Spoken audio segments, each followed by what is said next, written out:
So in this video, I'm working with Bo, and the sensitivities that he had really behind the withers with steady pressure really concerned him. Anything that was directly out of his line of sight and over his back. So my goal is to get him nice and relaxed. You can see here, just spent a lot of time with him, just taking the saddle on and off and on and off, and just taking the rope. You've seen some of the other videos of just tossing the rope over his back. Anything that would kind of get him. You saw how he kind of lifted his head up there. My goal is to have no reaction with him, because I know if I have a reaction with him right now,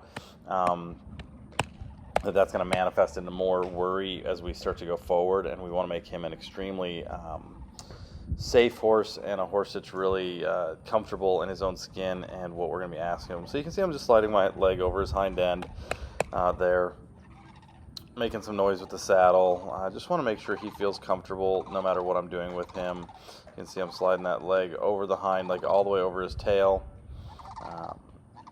He's out here in an open space. I want him to feel comfortable in an open space. It's not just a closed-in area. Work back and forth between a round pen and an open area.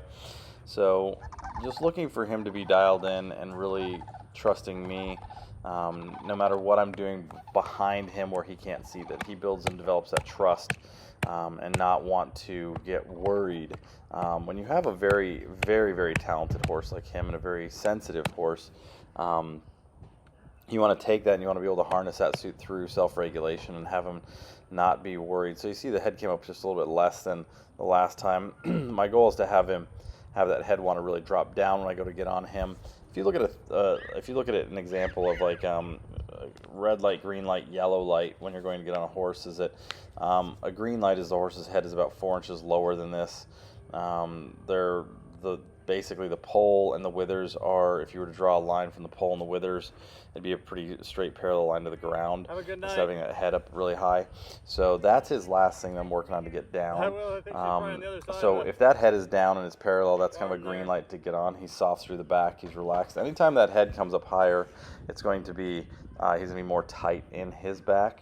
So as we work on this, is that I just want to continue. You see, I'm just continuing to get up and down and up and down and up and down on him, just getting him to used to that. I might even just jump up and down on that mounting block, just kind of like just put a lot of different things at him to see. So I like that even though the head's a little higher, the head carriage a little higher, and it didn't change at all when I did that. And if you look, his ears are turned back to listen to me.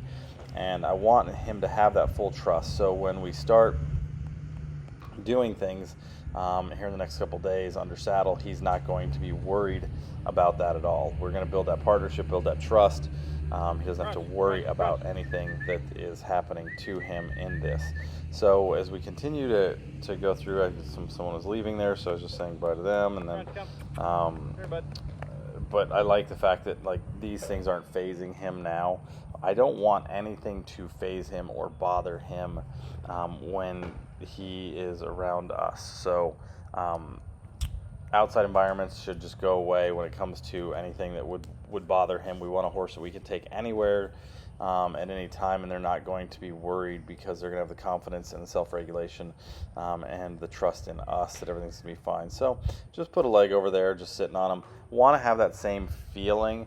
My goal is not to get on, hold on, hang on, and see what happens. My goal is to have a horse that's so comfortable and confident when I get on them that they know what's going to be happening next, and then it becomes a very easy transition from groundwork to the saddle. Many people, I don't think that they necessarily do this correctly, in the sense that they just don't really set the horse up for success. Some horses take less time, some horses take more time, but especially a sensitive horse like this, if you take the time that you need to take to build that confidence with them, it's just going to be a more solid foundation for him later in life as he develops his skills in the dressage world and starts showing in that world as he gets older. Remember, he's only 3 years old. I'm really proud of him, and stay tuned for more videos.